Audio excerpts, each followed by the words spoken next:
Okay, so today we're diving deep into something a little different. Yeah. We're not looking at a historical document or, a speech or anything like that. Right. We're actually looking at song lyrics. Hmm. And specifically, we're going to be taking a look at the lyrics to Lil Durk's song, No Auto Durk. Interesting. Now, for those who aren't familiar, Lil Durk is a, Chicago rapper. Right. He's known for drill music, which is the subgenre of hip-hop. Mm-hmm. And he often raps about street life violence and his own personal struggles. Yeah, and it's really fascinating to use these lyrics as kind of a primary source document. Oh, absolutely. To get insights into this world and this mindset that he's rapping about. Yeah, it's not even like we're doing music criticism or anything. It's more like we're treating these lyrics as, like you said, a primary source document. Yeah. Like it's a historical, exactly. like a diary entry. Exactly. Right. Something. Yeah. So one thing that really jumped out at me when I was reading through these lyrics was just like the constant presence of like street life and danger. Oh, yeah, absolutely. Like every other line, he's talking about nines and Glocks and shootings. Right. It really paints this picture of like constant threat.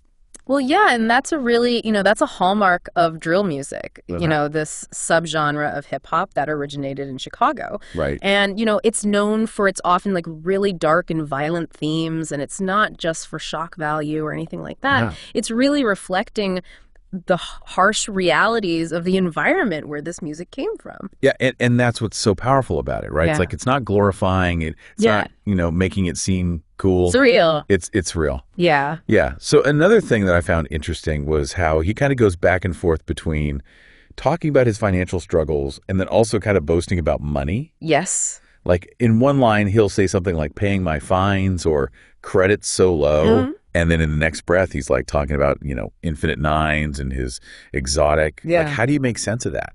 Yeah. And that's a really good question because I think it speaks to a couple of things. Mm-hmm. I think it could reflect the unstable nature of street income.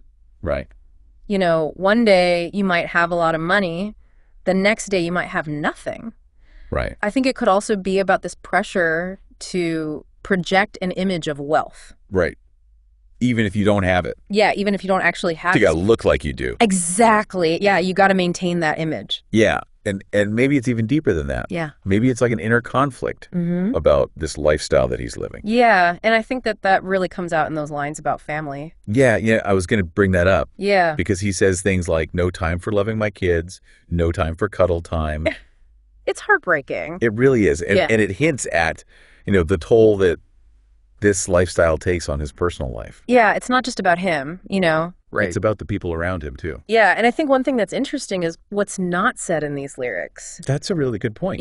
There's not a lot of talk about solutions or like optimism. Yeah. It's almost like he feels trapped in this cycle. And that's a common theme that you see a lot in drill music. Right. This sense of like being stuck. Yeah, and yet he still manages to bring in these really specific details that bring the world to life. Oh, absolutely. Like he mentions an 18-foot exotic and an iPad in the edits and even like ASMR.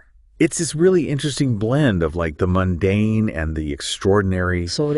And it makes you realize that his life isn't just about like, street stuff. Right. He's also engaged with technology and pop culture. All these things that are shaping his world. It's like a window into a world that a lot of people don't get to see. Exactly. So as we kind of wrap things up here, what do you think is like the biggest takeaway from all of this? I think the biggest takeaway is that we're getting this really raw and honest glimpse into the mindset of someone who's navigating a really dangerous world. Yeah. He's striving for success, but he's also grappling with the consequences of this lifestyle. Yeah. And it makes you think about the broader societal factors that are at play here. Oh, absolutely. Like what are the systems that are contributing to these situations? It's not about making excuses or anything. It's about understanding the complexity of it all. Yeah. And I think that's what's so important about this deep dive, right? It's like, it's not about judging. It's about understanding. Exactly. So I guess the final thought that I would leave our listeners with is this. Yeah. We've seen how the music reflects this reality. Yeah. But does it also offer any kind of escape from it? Like, does Lil Durk present any solutions in his lyrics, or is it just observations? That's a great question for listeners to think about. Yeah, and I'd even go a step further and ask, what can we do as individuals and as a society to address these issues and create a world where, everyone has the opportunity to pursue their dreams. And where cuddle time isn't a luxury. Exactly. Yeah. So that's something to think about. Absolutely. Thanks for joining us. Thanks for having me.